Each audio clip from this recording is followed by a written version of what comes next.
அனைவருக்கும் அன்பான வணக்கம். ஷீரடி பாபா காவியம் என்ற பகுதியில் பேசுவதற்கு மேற்கொள்கிறேன்.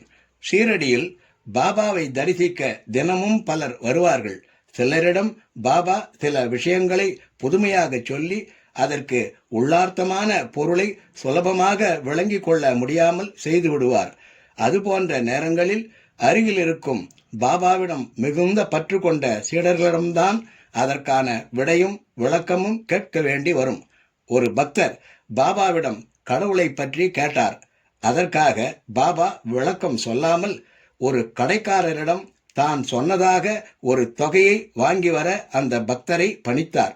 அந்த கடைக்காரர் தன்னிடம் பணம் எதுவும் இல்லை என்று தெரிவித்து விட்டதை திரும்பவும் வந்து அந்த பக்தர் கூறினார். அதே போல இரண்டாவதாக இன்னொரு கடைக்காரரிடம் பாபா அனுப்பி வைக்க அவரும் தன்னிடம் பணம் இல்லை என்றே தெரிவித்து அனுப்பிவிட்டார். மூன்றாவதாக பாபா நானா சந்தோர்கரை அழைத்து கடைக்காரருக்கு ஒரு சீட்டு கொடுக்க சொன்னார்.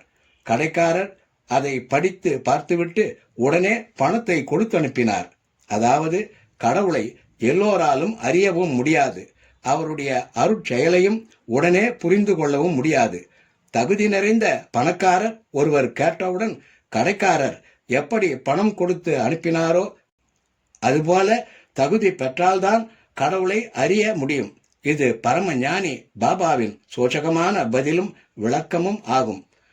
ஷீரடி பாபா காவியம் தொடரும். நன்றி, வணக்கம்.